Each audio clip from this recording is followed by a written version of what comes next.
तो फिर आज जानकारी लेकर आए हैं साधना जगत के ऊपर। जो भी साधक साधना के क्षेत्र में आना चाहते हैं या साधना के क्षेत्र में आगे बढ़ना चाहते हैं, बहुत बड़ा सवाल ये उठता है कि आप बहुत सारी बातें चारों तरफ से सुनते हैं, चारों तरफ से देखते हैं।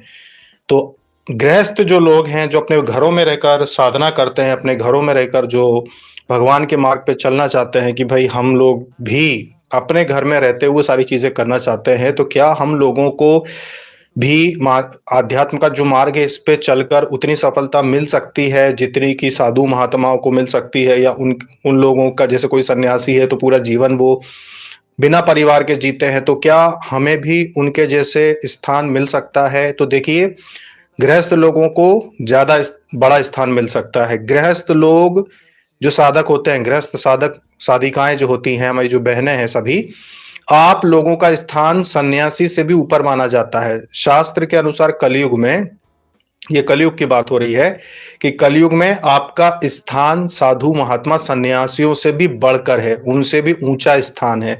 तो इसीलिए कभी भी अगर आप एक गृहस्थ व्यक्ति हैं, आप अपने घर में रहते हैं और आपको ये मन में है कि भाई हम लोग भक्ति कर रहे हैं, किसी भी प्रकार टूटी फूटी जैसी बनती है वैसी भक्ति आप कर रहे हो भगवान की, तो आप अगर प्रतिदिन एक माला भी जाप करते हो अपने इष्ट भगवान का, जैसे कि श्री राम है, जैसे कि कृष्ण है, राधा कृष्ण है, जैसे कि शिव जी हैं, अगर एक माला भी आप टूटी फूटी कर रहे हो, तो आप सन्यासियों से बढ़कर साधक है, सन्यासियों से बड़ी तपस्या आपकी चल रही है। गृहस्थ होते हुए अगर आप एक माला भी प्रतिदिन कर रहे हैं, तो आज कलयुग के समय में एक माला करना प्रभु की, ये बहुत बड़ी बात है। ये 100 अश्वमेध यज्ञों के जैसे लाभ देता है। इतना लाभ है, एक माला भी अगर आप कर रहे हो तो ये बात समझ लेना।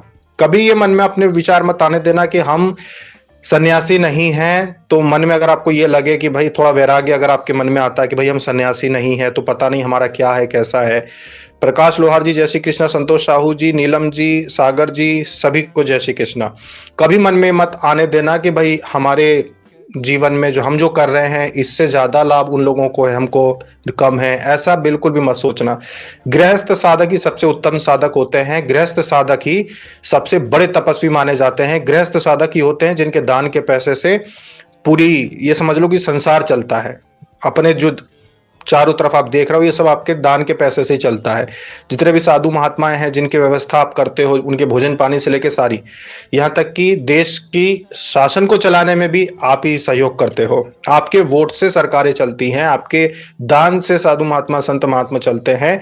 तो गृहस्थ साधक जिसको कभी सम्मान नहीं मिलता, गृहस्थ साधक जो एक आम व्यक्ति है जिसको कभी कोई सम्मान नहीं मिलता, जिसको कभी किसी प्रकार की भी ऐसा नहीं दिखाया जाता कि आप थोड़े से भी विशेष हो, फिर भी आप ये सारी सृष्टि को चलाने में सहयोग देते हैं। अभी आपके कमेंट के जवाब भी देंगे एक एक करके। तो क्योंकि हमें बहुत सारे जो साधक हैं वो बताते हैं कि हम कई लोगों के प्रवचन सुनते हैं, जैसे कि कई साधु संतों के प्रवचन सुनते हैं, तो हमारे मन में वैराग्य की भावना आती है कि भाई हमें भी घर बार छोड़ के अगर हम कर रहे होते भक्ति तो अच्छा होता। और अब हम गृहस्थ में हैं हम लोग, तो थोड़ा सा मन दुखी रहता है। तो उनके लिए आज हम बोल रहे हैं कि गृहस्थ साधक साधिका के दम पर ही सारा संत समाज चल रहा है। अगर आप दान ना करें, अगर आप उनको धन ना पहुंचाएं, तो भली कोई कितना भी कहे कि हमको धन की आवश्यकता नहीं है, वो भूखों मर जाएंगे। आपके दान के पैसे से ही साधु संत समाज चलता है, पहली बात। उसके बावजूद भी आप उनको सम्मान देते हो, ये आपकी महानता है कि दान देने के बाद भी आप उनको सम्मान देते हो। पहली बात तो ये। तो आध्यात्मिक लोगों से ज्यादा सम्मानी आप हो। हालांकि आम व्यक्ति को कभी सम्मान दिया नहीं जाता, किसी भी क्षेत्र में कहीं से भी आम व्यक्ति को सम्मान नहीं मिलता है। तो वहां से आप मन से दुख को निकाल दो कि आप लोग जो गृहस्थ लोग हो, तो आप लोगों को जीवन ऐसे ही नहीं, आगे हम समझाएंगे। और आप भी बहुत महत्व रखते हो अध्यात्म के मार्ग में। और कलयुग में ये परमात्मा ने, देखो परमात्मा की कई बार ऐसा होता है ना, महाशक्तियों के आपस में चर्चा होती, जैसे ब्रह्मा जी हैं, शिव जी हैं, भगवान श्री कृष्ण हैं, इन लोगों की कई बार ऐसे आपस में चर्चाएं होती हैं। जैसे अन्य किसी, जैसे नारद जी से चर्चा हो रही है, कभी शिव जी की पार्वती जी से चर्चा हो रही है। तो ये कई बार उपाय बताते हैं कि भाई साधारण लोग कैसे मुक्त हो सकते हैं, क्या चीजें कैसे हो सकती हैं। तो वैसे ही कलयुग में, ये कलयुग सिर्फ कलयुग की बात बता रहे हैं, अन्य युगों पर अप्लाई नहीं होता है।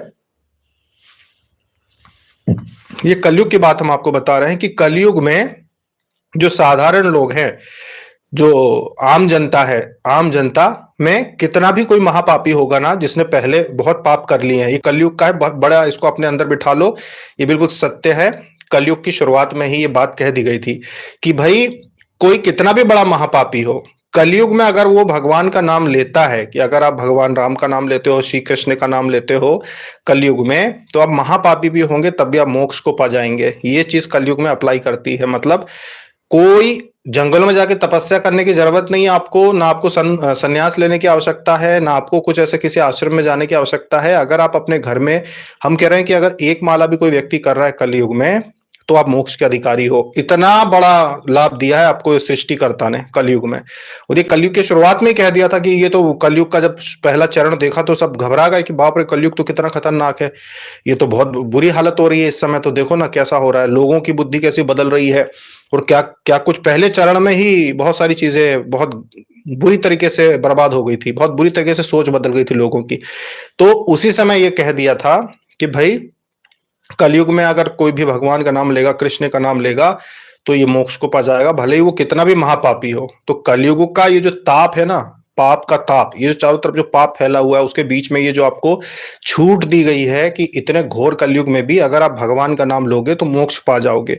तो आपको साधु महात्मा सन्यासी बनने की जरूरत नहीं है। आप गृहस्थ होकर लोगों को दान देते हो, लोगों को आप जिस प्रकार की सहायता देते हो, आर्थिक सहायता, वो बहुत बहुत ज्यादा पुण्य की बात है। दूसरे युगों में एक अश्वमेध यज्ञ करवा लेना और आज के युग में एक छोटा सा भंडारे में सहयोग कर देना एक ही बराबर पुण्य देता है। तो वो ये बहुत ही ज्यादा पुण्यदायक बात है कि आप गृहस्थ लोग हो, पहली बात। दूसरी बात, देश की सरकार चलाने में आप सहयोग करते हो। देश की सरकार में आप भली एक वोट डालते हो, पर वो वोट ही सरकार तय करती है और देश की उन्नति तय करती है। और आपकी सुरक्षा, आपके बच्चों की सुरक्षा भी सरकार तय करती है। तो आपका वो एक वोट ही तय करता है कि आप कैसे लोगों को वोट देंगे, फिर वो कैसे आपको सुरक्षा बदले में उसके सुरक्षा मुहैया कराएंगे। तो इसीलिए आप कैसे लोगों को चुनते हो, उससे ही आपका कितना धर्म जो है वो स्वतंत्र रहेगा, कि आप तीर्थ यात्राओं पे जा सकते हो स्वतंत्र होके कि भाई हमारी सरकार अच्छी है।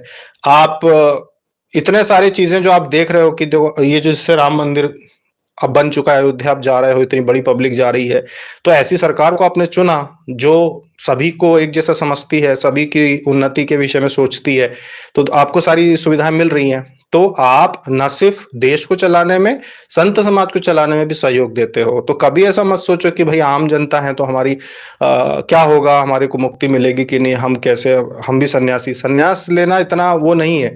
क्योंकि सन्यास लेने के बाद भी 80% तो सन्यास लेकर भी भक्ति नहीं करते हैं, वो सिर्फ एक प्रकार से देखा जाए तो अय्याशी करते हैं। सन्यास लेकर भी 80% अगर आप देखोगे तो 80% फेल है, सन्यास लेने के बाद भी सन्यासी बन के जो घूम रहे हैं।